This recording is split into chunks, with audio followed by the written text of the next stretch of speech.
I got this text message from a CEO after he got out of the hospital. And it's not because I'm a doctor, but because if they gave out doctorates for being chronically stressed on the inside, even when everything seems right and successful on the outside, then I would have earned that at age 32 when I got shingles. Didn't know what was going on, but my doctor informed me, "You are chronically stressed. What do you have to be so stressed about?" And I thought about it because I couldn't give him an answer. And much like my friend who texted me, he didn't really have an answer either. See, at the time, I was successful. I loved my job. It was the best job I had had to that point.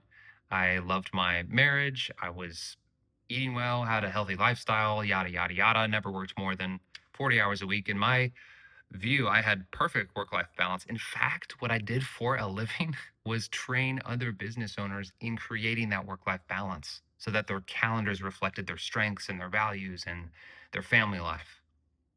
And yet, there I was breaking down physically because I was chronically stressed. So, Blake, what do you have to be so stressed about?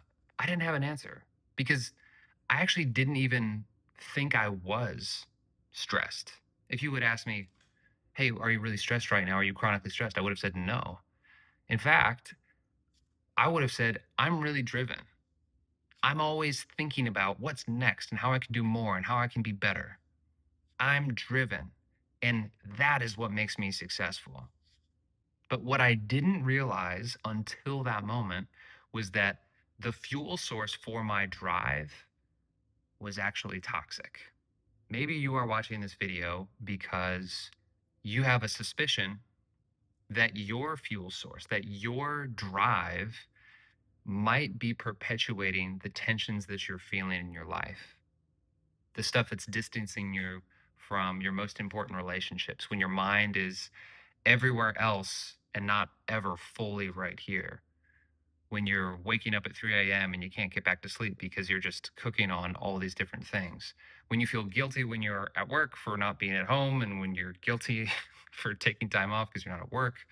Or maybe, like me and my friend, your body is physically showing signs of that chronic stress. Before we dive into why that's happening and what I did about it, and what I would invite you as well to consider doing about it, I want to first tell you that you do not have to give up your ambition. All of my clients, after going through the process I'm going to share with you, I would say are more driven. See, this isn't about lowering your ambition or putting a brake on your dreams or what you see as possible. It's about the fuel source for that drive. And my operating system was what I call shoulds. Shoulds were what was driving me. I should be further along than I am. I shouldn't have failed 3 years ago, and I shouldn't fail 3 years from now.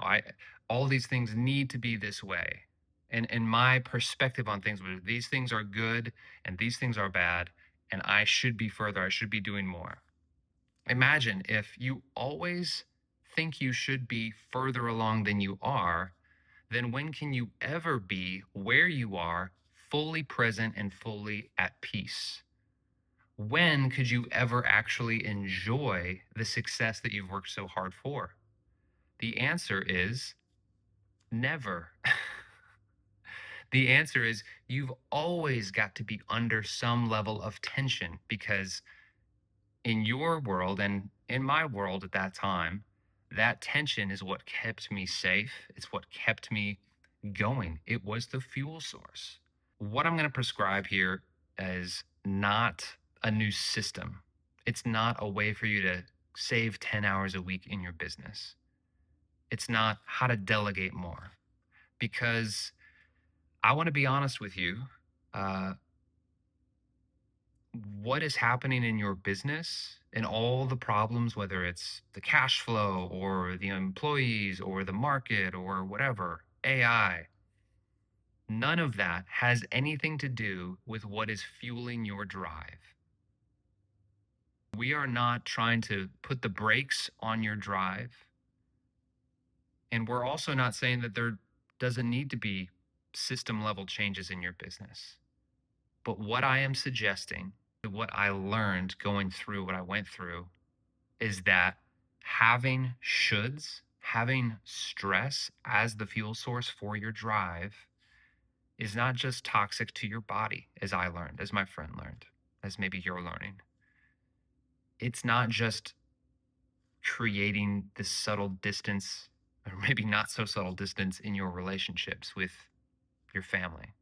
It is actually holding you back from being fully you. And that is what I care about the most, is that on the other side of this process, yes, you'll be less stressed. Yes, if you're anything like my clients, your business will begin to flourish in a more enjoyable way to you because it's being built from your value system, not your fears. But the biggest win, and the reason I am in this and the reason I'm making this video, is because I want to see you be fully you. I got serious there for a moment. I hope that's okay.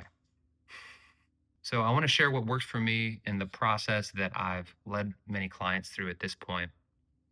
And I'm not sharing this because I'm a guru. I'm not sharing it because this is the only thing that ever works. But this is just the system that I found works really well for me, and in testing specifically with the type of person that is a CEO or a founder or a business owner, works really, really well and really consistently. I call this process the release method.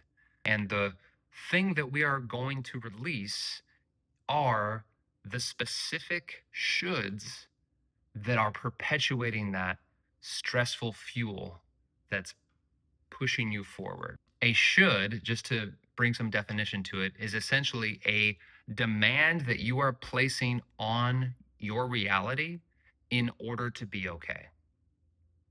It is not a goal, right? I'm not here to talk you out of your growth goals. What I am here to show you is that when you have a should, you cannot operate from a place of power and peace and ease, because you become reliant on reality looking a certain way for you to be a certain way. You may be trying a whole host of things to try to quiet down those shoulds, and they're probably working to some degree: meditation or breath work or trying to take a vacation or signing off at 4 p.m. All those things are useful, and I encourage you, if that's working for you, please continue doing it. But what the release method does is go after those shoulds at the source so that they don't continue to show up over and over and over and over and over again. You may not have to do, 2 cold plunges and 30 minutes of breath work every morning just to feel like a person, because those shoulds aren't in operation as soon as you wake up. Okay? Here's what the release method is. I'm going to keep this short and sweet, but I have an interest form that if you want to learn more about how it works or talk about if it's the right thing for you, you can complete that interest form, and we can connect. Either I can send you information or we can have a chat. But in short, here's how the release method works. The first thing we do is actually identify what is the specific should that is driving that tension. It could be frustration, it could be guilt or shame. It could be something that you're afraid is going to happen. I'll give you an example. I had a client who came to me and he decided to do one of my full day intensives, where we essentially go after the top three psychological stressors or shoulds that you're carrying around and that are really driving your entire business and your life. And one of the biggest things for him was this fear that everything was going to fall apart. Like, there was some big things are going to fall apart monster that was going to jump out and ruin everything that he had built.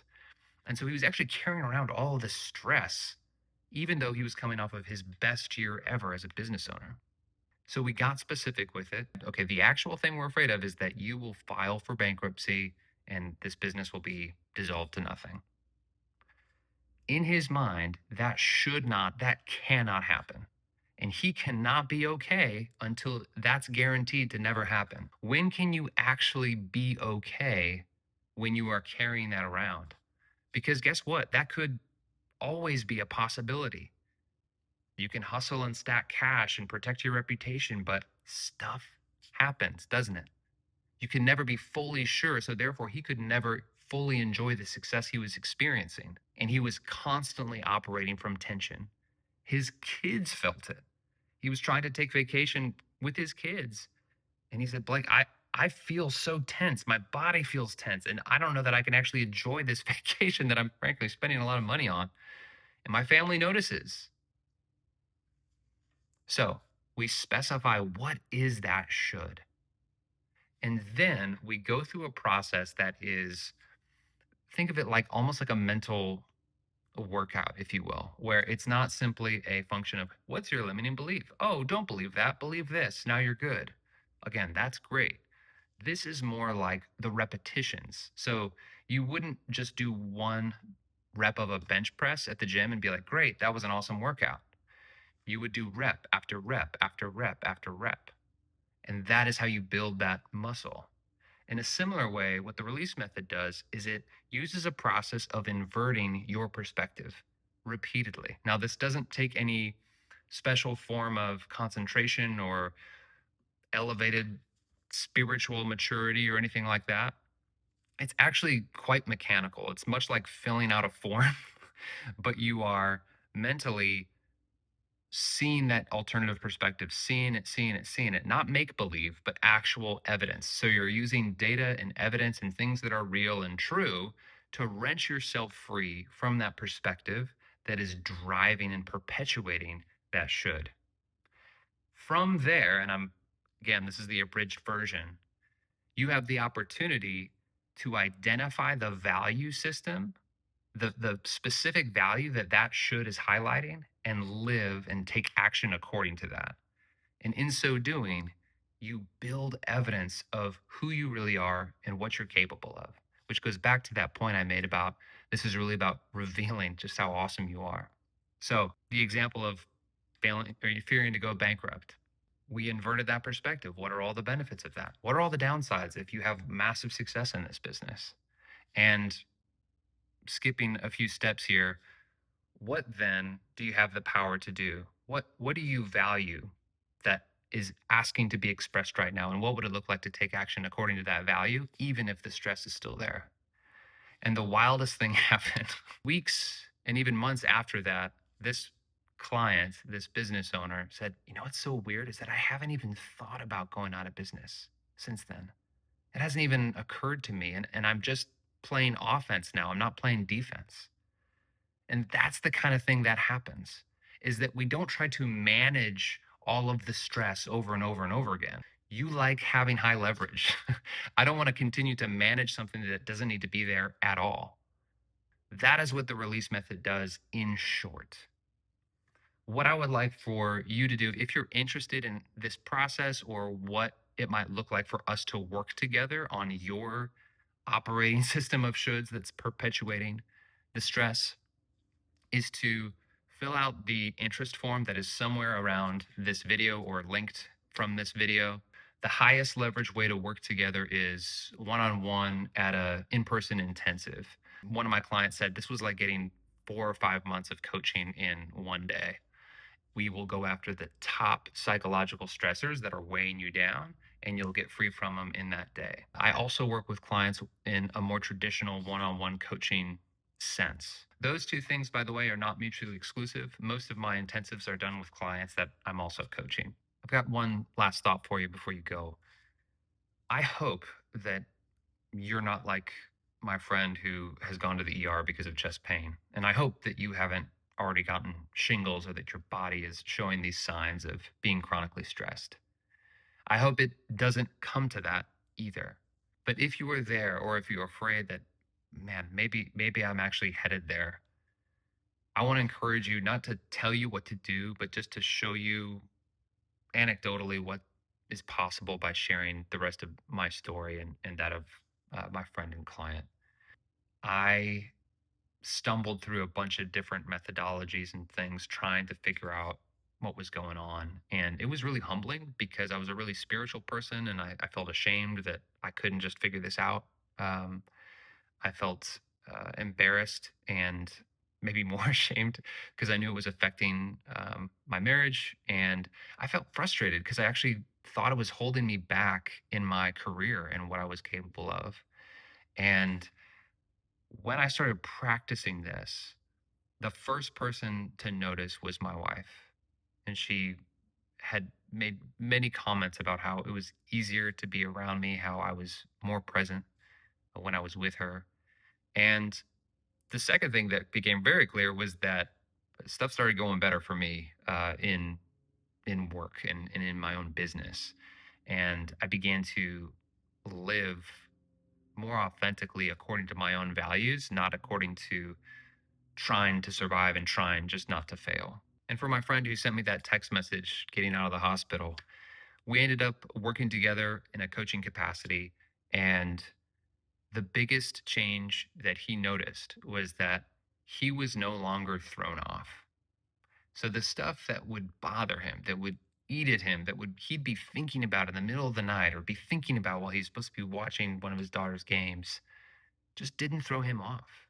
It wasn't that life magically got better. It wasn't that the business suddenly had all its problems fixed. In fact, in the early goings, it was a lot of becoming familiar with just how challenging and how much work the business actually needed. But I didn't tell him what to do or how to fix it because he actually knew at a core level exactly what he had to do.